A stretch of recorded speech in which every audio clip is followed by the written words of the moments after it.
This is Director Jared Maples of the New Jersey Office of Homeland Security and Preparedness, and I want to welcome you to Season 2 of Intelligence Unclassified. This season, we are refocusing our episodes to better reflect our office's three core mission areas: counterterrorism, cybersecurity, and emergency preparedness.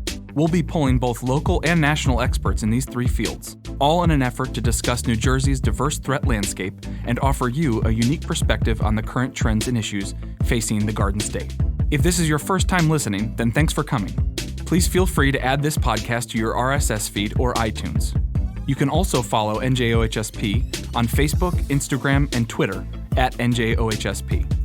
All links can be found in the show notes and on our website at www.njhomelandsecurity.gov. Hi, my name is Dean Baratta from the New Jersey Office of Homeland Security and Preparedness.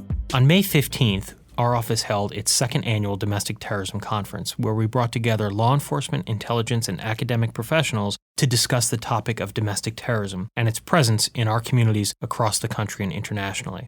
The series of podcasts you're about to hear are interviews with many of those featured speakers who were there that day. We hope you find them interesting and as informative as we did.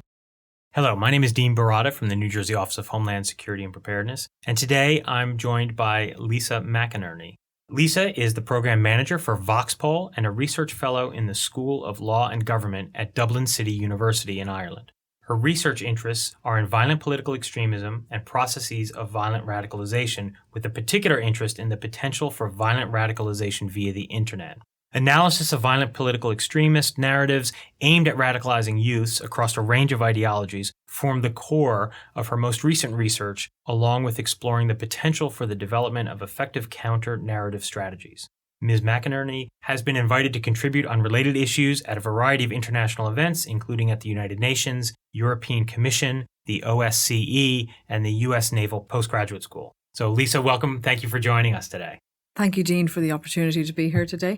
Could you begin by telling us a little bit about VOX-Pol? What is it? What's its mission? Okay, so VOX-Pol is a large European-funded project on violent online political extremism. It's what the EU calls a network of excellence, which means that it's more than a research project. It involves a large number of stakeholders. So by stakeholders in this particular context, we're talking about policymakers, law enforcement, social media company representatives, and many other actors that have an interest in this area of violent online political extremism.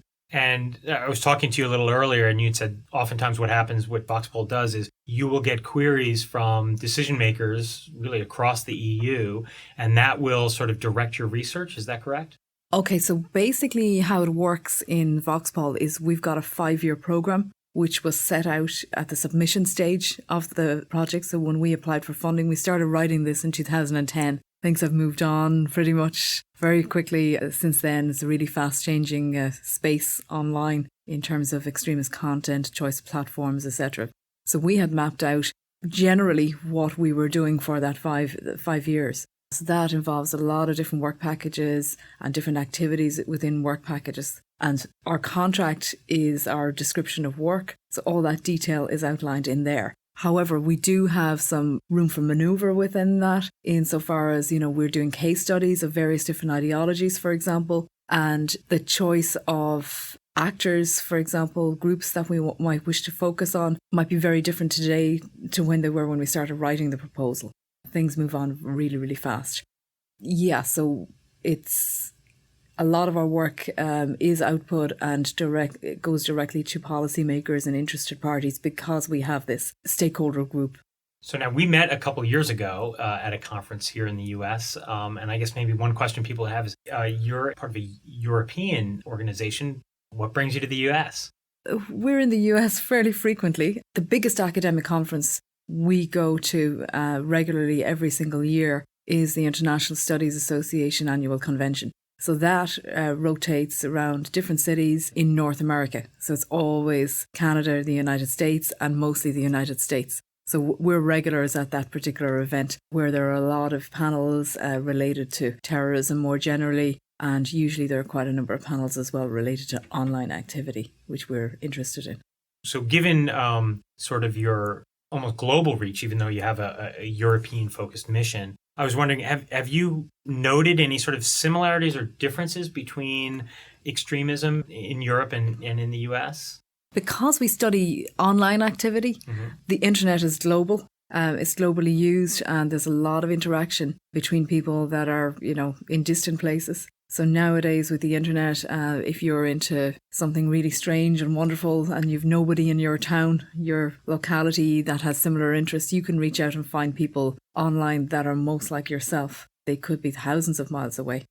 So when we study the internet, it's really difficult to confine it to a particular locality unless you're looking for some particular group that is only in one local region. But you'll often find that there are similar messages, there's dissemination, there's networking with similar others elsewhere.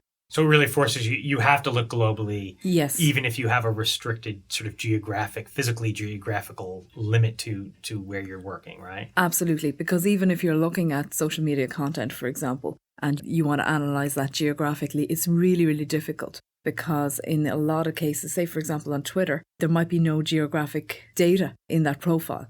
You can probably analyse it and figure out, or suspect that somebody's in a particular location, but you've no way of knowing for sure where they're coming from. So it is global data we're pretty much looking at.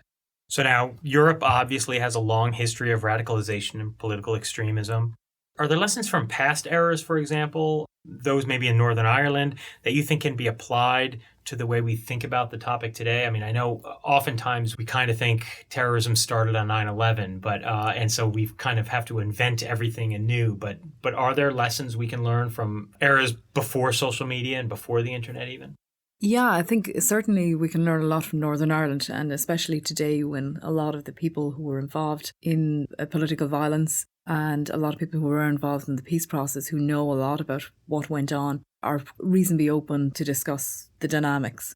What you will find when you do talk to people is there were a number of mistakes made, let's say, in Northern Ireland in terms of maybe not policy, but in practice. There were entire communities that were impacted on a daily basis with checkpoints, questioning. There were communities alienated or, tarred with the same brush because they were from one particular community. And that was rather difficult because over time, I think a lot more people became sympathetic and, supportive on the fringes, let's say, for the actors that were involved in political violence. So when you look at the Provisional IRA, for example, they needed support, not just the people involved in the group, in the hierarchy per se. They needed others. They needed support. They needed people to supply cars. They needed people to turn a blind eye to the smuggling that was going on down the road. They needed a wider audience. And certainly there were events in Northern Ireland that would have spurred more support for them over time. So it sounds a little bit like you're talking about both radicalization of people and perhaps implications for countering radicalization, or the buzzwords now is countering violent extremism. Yeah. If I could just come back in there. So basically other lessons learned. Okay, everybody thinks that, the internet is new. It's changed things dramatically with regard to violent extremist content. But we have to remember that the internet is just another medium. Pre-internet era, the Provisional IRA were able to work away quite well and do what they wanted to do by getting their message out. Like lots of other groups worldwide, they used video cassettes, they used pamphlets, they had murals, they had whatever to get their message out. And they were able to gain support internationally. They were able to fundraise in other countries, particularly in the US, for example, which was really important to them. And they were able to do that from quite a distance because a large Irish diaspora, for example, here in the United States. And all of that without social media. All of that without social media, precisely. And in terms of communication, like now we've got WhatsApp and various other modes of communicating and Telegram, etc. Back in the day, for communicating with regard to logistics, you had the CB radio in Northern Ireland, used not just in Northern Ireland, but elsewhere. Right. Also. So there was always a means of communicating and a means of disseminating the message to others. The message, whether it was for recruiting others or mobilizing support or fundraising or whatever. Wow. Now, one of the interesting things about what's going on in Europe and the EU is, since it's made up of many different countries are all sort of experimenting with various strategies to prevent or reverse radicalization. Are there any sort of lessons learned, whether online or in person? Are any nations having more success than others, or are there any sort of strategies or takeaways that are sort of emerging? Yeah, if I could just go back again to what we were talking about in Northern Ireland. A lot of people think today that the CVE, countering violent extremism, different ways of developing counter narratives and changing people's minds, that this is all new. It's old hat. Basically, in Northern Ireland, go back to decades ago, there were campaigns on television in Northern Ireland aimed at encouraging people to exit organisations and to prevent people getting involved in organisations. Some were more successful than others, and there's some interesting work, I think, to be done there. Lessons to be learned from that. It's almost like we're reinventing the wheel completely today. Different target, different audience, but it's the same idea. Do you get the feeling that is that a source of data that is not being researched well enough? Like, is there a lot more work to be done there, or are people trying to reinvent the wheel? I think there's definitely more work to be done. There's a lot of work to be done in this area, but there are lessons to be learned. So we need to do some more research on these past initiatives to learn from them. So, for example, there was one particular video that seems to resonate more when I talk to people in Northern Ireland that watched all of these ads back in the early 1990s, I think it was. There's only one of these ads that they remember, typically. So there's something to be learned from that. So I'm doing some work on that at the moment. In terms of Europe more generally today, there's some extremely good work done in different states. We had the example of Denmark, for example, back the moment people left to go to Syria. Foreign fighters left Denmark. The Danish services started working, social services started working immediately with the families of those who had gone to pave the way for their ultimate return, which was really, really clever, I think, to do. There are other initiatives in the Netherlands, for example, are pretty well advanced in that area as well. A lot of people working on the ground, trying to prevent people going to the Middle East to fight, and also working with returnees. There's also a very long history in Germany in particular, on the far right.